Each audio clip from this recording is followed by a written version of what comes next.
It's Saturday, March 27th, and I'm at the top of, I guess what this would be called Honeycomb Peak. It's the top of Honeycomb Cliffs, looking down into solitude. I came up from Alta parking lot, so I came up Grizzly Gulch and skinned up here to this spot. Gonna ski Upper Silver Fork, one or two shots. One of my favorite areas, and snow looks pretty good. It's going to be getting warm the next few days, so this is probably going to be the last of the good skiing, at least for this week. So looking forward to maybe a few good turns today, and hopefully get one or two more in before the year is out, if we get some more cool temperature and some snow. But anyway, beautiful day. Always beautiful looking down Little Cottonwood at Mount Superior and the various peaks, Monte Cristo, Twin Peaks, Pfeiffer Horn. Beautiful view. So, and I'm gonna do a little more testing on my J-View mount today. Got the GoPro mounted, and I'll also be doing this 360 camera today. So, there's a view down into Silver Fork, or Honeycomb rather. Haven't skied there this year, but maybe in a week or two.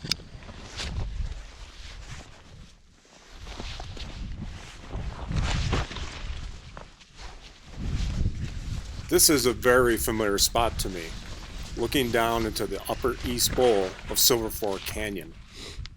Normally I access this spot out of solitude. I take the summit lift and then boot up Fantasy Ridge and traverse across the tops of the Honeycomb Cliffs to this spot.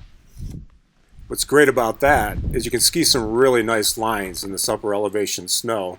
It stays pretty well preserved because of the aspects. And at the end of the day, if you know where you're going, you can milk some really nice lines on the way down Silver Fork Canyon on your way back to Solitude. The fact that I came up here from Alta in Little Cottonwood Canyon up to Grizzly Gulch means that I'll need to ski this southern aspect on the way back down to the RV at the end of the day. It's still morning here, so the snow is skiing okay, but it's already becoming affected by the sun and becoming damp. By the end of the day, it could become a lot more treacherous in terms of wet slides. Also, anything that has been melted by the sun in the shade will freeze into an ice crust, so that's another potential. So it's going to be a tricky descent at the end of the day, but I'll just take it real slow and easy. There's a lot of terrain traps in here, so you have to really be careful about where you ski, and you can't just charge into things without knowing where you're going. If you've watched a few of my videos, you'll see that I don't charge into things very often. I'm very analytical. Since I ski alone, I can't afford to make mistakes. So every turn I take and every aspect I ski, I analyze it pretty well so I know what I'm getting into. There's nobody here to dig me out if there is an avalanche, so you got to be very careful. And most importantly, in terms of staying safe, a big shout out to Utah Avalanche Forecast Center here in Utah. It tells you everything you need to know to stay on top of the snow. I study their webpage every day and read all the reports. And that's a critical part of the equation when you're staying safe in the backcountry. This turn that ends up on top of this little wind drift kicks off a little wet slide, which gives me an indicator of what I'll be dealing with at the end of the day.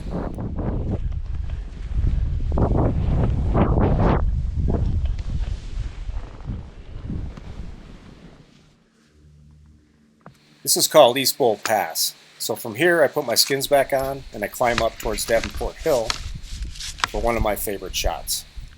I pulled these line skis with Fritchie bindings out of storage this year and had them retuned. I haven't skied these for probably 7 years. I actually skied these same skis about 10 years ago in the same exact line that I'm about to ski when I first tested the J-View concept that I use today.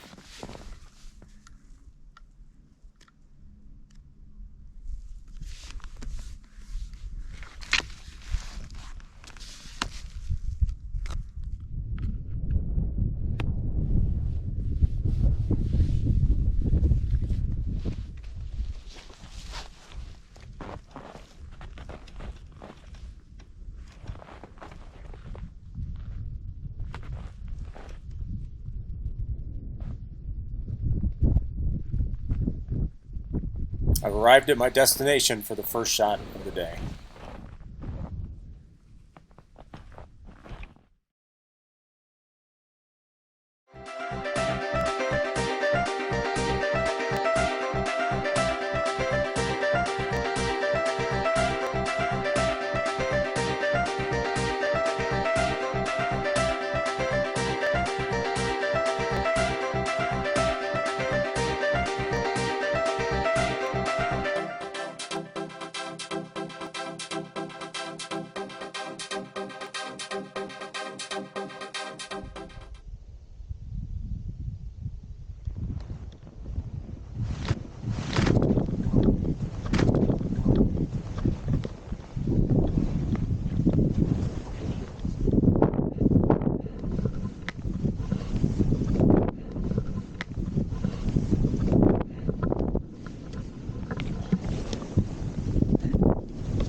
Well, the skis, the skier, and the line are the same as 10 years ago, but the J-View in combination with these new cameras is much improved from those clips from 10 years ago.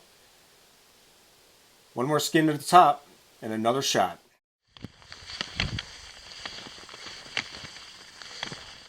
Back up to the pass. On the way up, I spied a really nice untracked line, so I'm going to hit that right here.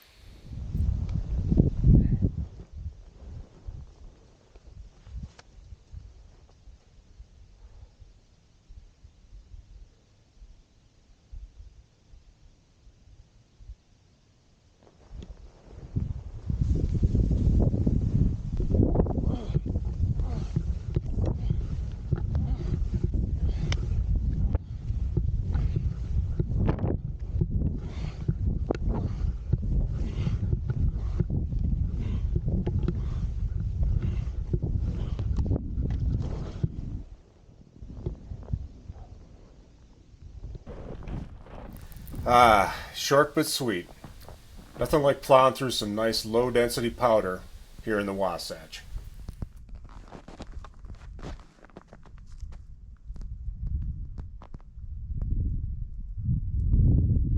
Well, back up to East Bowl Pass for a third time.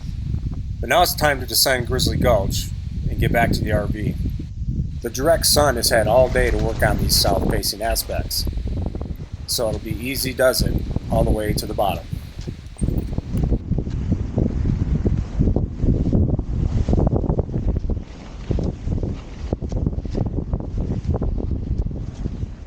There's a rollover just beyond these trees below me, and with a few inches of wet snow on top of an ice crust, that's exactly the kind of terrain that you got to be very careful.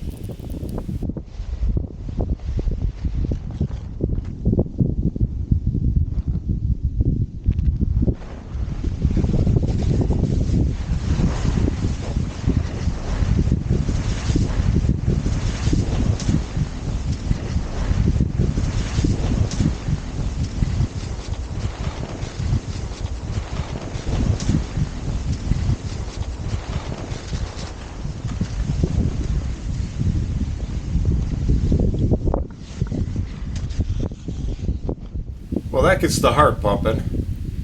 I anticipated that, but it still carried me a few feet before I skied out to the side. Luckily, it was a short slope that dropped onto a bench and it stopped. But you can imagine if that was a few thousand feet, and that snow just kept moving and then training more snow, carried you into some trees, or pushed you over a cliff, It could be a very dangerous slide.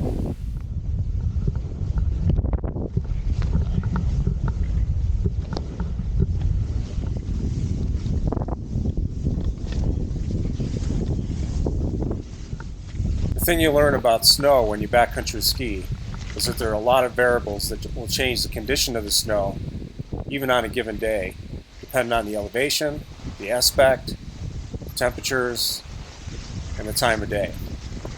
So you have to be prepared for just about anything. I was skiing nice soft powder in the upper elevations earlier today. Now I'm on some death cookies here. I had some zipper crust a little bit in the upper elevation on this aspect. And of course the wet, soft slide. So you have to be prepared for any kind of snow, especially in the springtime, when temperatures can really impact the snow greatly on these kinds of aspects.